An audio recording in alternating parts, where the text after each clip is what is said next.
राम राम दोस्तों, स्वागत है आप लोगों का आज के मेरे नए व्लॉग में। तो दोस्तों, आज के इस व्लॉग में हम बनाने वाले हैं एक स्पेशल चीज़। तो जैसे कि आप लोग मेरे हाथ में भी देख रहे हो, मेरे हाथ में ये है पुदीना। तो आज हम इस व्लॉग में बनाएंगे आम की चटनी, वो भी पुदीने और धनिया के साथ। तो दोस्तों, सबसे पहले हम धनिया साफ़ करते हैं। धनिया और पुदीनों दोनों को मैं साफ़ करती हूँ, एक एक पत्ती इसकी मतलब टहनियों से अलग करके मैं अच्छे से ये साफ़ करती हूँ, क्योंकि इस धनिया में ना काफ़ी सारा मैंने धनिया और पुदीना लिया था, लेकिन उसमें बहुत सारा जो पुदीना था वो उसमें मतलब बीच बीच में मैंने ध्यान नहीं दिया। बहुत सारी पत्तियाँ जो थी ख़राब थी, तो बहुत सारा जो पुदीना था वो तो ऐसे ही वेस्ट चला गया, क्योंकि ऊपर से बहुत सारा तो ऐसे देखने में बिल्कुल फ्रेश लग रहा था, लेकिन उसके बीच में जो थी बहुत सारी ऐसे ही मतलब मुरझाया हुआ और बहुत ही बेकार धनिया जो बीच में धनिया और पुदीना मतलब उसके बीच में काफ़ी सारा ऐसा धनिया हुआ जो मतलब लेना ही बेकार हुआ। ठीक है, तो बहुत मतलब लिया था बहुत सारा, पूरी एक गड्डी ली थी, लेकिन उसमें से जब साफ़ किया तो बहुत मतलब बहुत ही कम बचा। तो दोस्तों, मेरा आप लोगों के साथ यही सजेशन है कि जब भी आप ये पुदीना या धनिया ख़रीदें तो सबसे बात आपको ऐसे ही मतलब पूरी गड्डी नहीं खरीदनी लेनी चाहिए। यदि ऊपर से फ्रेश दिख रहा है उसको ना वहीं पर खोल कर देखना चाहिए, ताकि आपको ये पता चल सके कि जो अंदर ये बंधी हुई गड्डी है इसमें बहुत सारा धनिया ख़राब तो नहीं है, क्योंकि बहुत सारी सली गड्डी उसमें टहनियाँ होती है पुदीने की और धनिये की, जो कि फिर जब हम घर आके देखते हैं तो मूड ऑफ हो जाता है कि इतना सारा धनिया लिया और उसमें से सिर्फ थोड़ा सा ही हमारा बिल्कुल सही निकला। तो धनिया पुदीना जब हम खरीदते हैं तो इस बात का विशेष रूप से ध्यान ज़रूर देना चाहिए। भाई, मैं तो आगे से बहुत ज़्यादा ध्यान रखूँगी। कई बार हम जल्दबाजी में ऐसे ही मतलब ठेले वाले से गड्डियाँ ले लेते हैं और फिर घर आके देखते हैं तो दिमाग ही ख़राब हो जाता है। तो भाई, इस तरह से मैंने धनिया और पुदीने की दोनों की सफाई करी। जैसे कि आप सभी जानते हैं भाई, गर्मी का सीज़न चल रहा है और इस जो समय है भाई, इस समय आंधी बारिश खूब काफ़ी अच्छी हो रही है। तो इस समय जो है कच्चे आम बहुत ज़्यादा टूट के गिर रहे हैं और भाई मार्केट में भी बहुत भर भर के आम आ रहे हैं। तो भाई मैंने भी कच्चे आम लिए थे, तो मैंने सोचा काफ़ी मार्केट में कच्चे आम आ रहे हैं और घर के पास ही हमारे बेचने वाला भी आ रहा था, तो मैंने सोचा चलो आज कच्चे आम की चटनी बनाते हैं, कुछ खाने में स्पेशल भी हो जाएगा। तो भाई मुझे मतलब ये बहुत ही जो इसकी चटनी होती है बहुत ही ज़्यादा टेस्टी लगती है। और आप भी इस तरीके से, जिस तरह से मैंने ये चटनी बनाई है, यदि आप भी इस तरह से चटनी बनाते हैं तो आपको भी बहुत ज़्यादा टेस्टी लगेगी। गर्मियों के और आम का, एक कच्चे आम का जो ये सीज़न है, इस सीज़न में कच्चे आम की चटनी इस तरह से आप ट्राई ज़रूर करना। एक बार बनाएंगे तो आपका मन करेगा कि बार बार वो चटनी बनाकर खाएं। तो चलिए दोस्तों, मैं बताती हूँ कि ये चटनी आपको किस प्रकार से बनानी है, ताकि आपके खाने का स्वाद जो है बढ़ जाए और आप खाने में 2 रोटी की जगह 3 रोटी खाएं।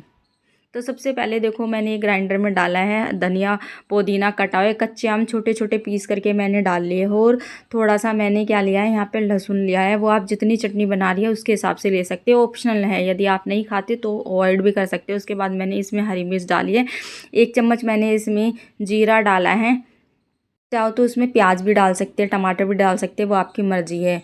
अगर आप ये सब नहीं डालना चाहते तो फिर ऐसे ही आप इसको सारी चीज़ें ग्राइंड कर ले। और देखो यहाँ पर हमारी जो चटनी है वो बहुत बेहतरीन, देखो इतनी अच्छी चटनी बनी है भाई, बहुत मतलब बहुत ही अच्छी चटनी बनी है। तो देखो ये चटनी बनकर तैयार हो गई। फिर सबसे लास्ट में मैं इसमें थोड़ा सा अपने स्वाद के अनुसार नमक ऐड कर देती हूँ, जितना भी, जो अगर कुछ लोग ज़्यादा खाते हैं कुछ लोग कम खाते हैं, तो भाई अपने स्वाद के अनुसार आप इसमें नमक सबसे लास्ट में ऐड करिए। फिर इसको मिक्स करिए। इसके बाद आप रोटी के साथ इस चटनी को खाइए, देखिए खाने का स्वाद बहुत ज़्यादा बढ़ जाएगा। तो भाई आज मैंने जो है करेले भी बनाए थे, चटनी करेले मैंने दोनों एक साथ बनाए थे। पहले मैंने चटनी बनाई, उसके बाद मैंने गैस पे काट कर ये करेले बनने रख दिए थे।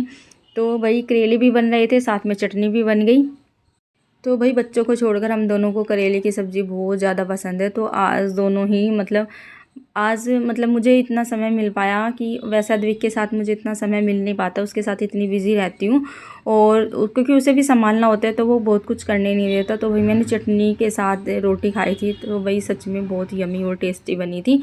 आप भी ये इस ट्रिक से चटनी ज़रूर बनाइए, देखना आपको भी ये चटनी जो है बहुत ज़्यादा टेस्टी लगेगी। तो भाई मैं काफ़ी दिनों से सोच रही थी कि मैं करेले बनाऊँ और चटनी भी बनाऊँ, लेकिन बना नहीं पा रही थी, क्योंकि बच्चे के साथ ना काम बहुत ज़्यादा बढ़ जाता है।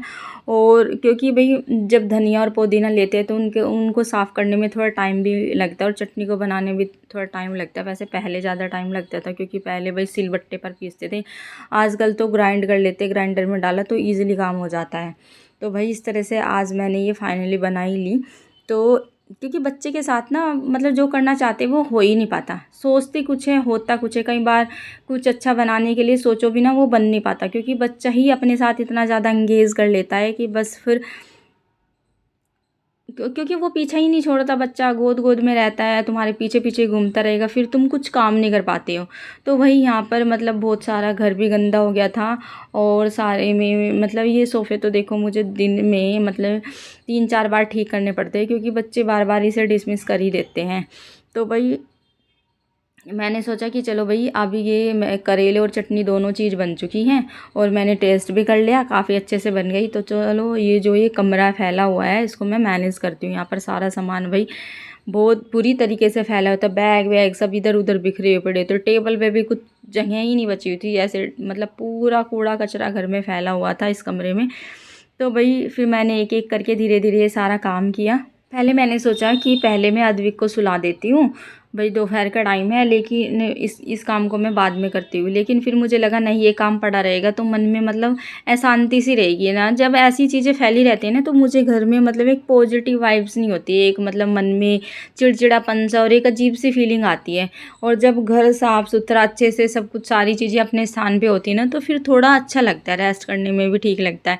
नहीं तो फिर रेस्ट भी करूँगी ना तो ऐसा ही लगेगा कि भाई वो काम है वो काम है वो काम है। अब आप सारा काम फिनिश करके अच्छे से सब कुछ करके थोड़ा रेस्ट भी करोगे ना तो आपको फिर तसल्ली रहेगी। तो इसलिए भाई मैंने सोचा अद्विक को मैं बाद में सुलाऊंगी, पहले मैं सारा झाड़ू लगा के सारा कूड़ा करकट जो है इकट्ठा करके एक साइड कर देती हूँ। तो भाई पहले मैंने जो सोचा था वही काम किया, क्योंकि इससे मन को भी शांति मिलती है और थोड़ा अच्छा भी लगता है, और एक काम भी ख़त्म होता है। तो जब मैं ये काम कर रही थी तो भगवान का शुक्र है कि भैया अद्विक ने मुझे परेशान नहीं किया, नहीं तो यदि ये परेशान करता तो जो ये मैंने काम करने की मैं सोच रही थी ये काम मैं कर ही ना पाते, और शाम तक फिर ये ऐसे ही पड़ा रहता है ना। क्योंकि वो एकदम से तो बच्चे सोते नहीं, कई बार जल्दी सो जाते, कई बार मतलब ऐसे ही साथ में लेटे रहते हैं, जैसे तुम उठ के चलोगे फिर तुम्हारे साथ उठ जाते हैं। तो भाई हाँ ये भी अपने गेम में मस्त था, मेरे साथ थोड़ी बहुत मस्ती कर रहा था, अपने बैट से खेल रहा था। तो भाई इस तरह से ये मतलब बिज़ी था तो मैंने पूरी झाड़ू लगा ली। इसके बाद दोनों भाई बहन आपस में मस्ती करते हैं भाई, फ़ोन में गाने चलाते हैं और आराध्या करती हैं डांस। जब बच्चे घर में मस्ती करते हैं ना तो घर का माहौल कुछ अलग ही लेवल का होता है, ठीक है। और घर में पूरा घर बच्चों की चहचहाट से बिल्कुल महकता रहता है। तो भाई तो इन दोनों ने पूरा घर में मतलब हुड़दंग मचा रखा था, दोनों चिल्ला रहे थे, शोर मचा रहे थे।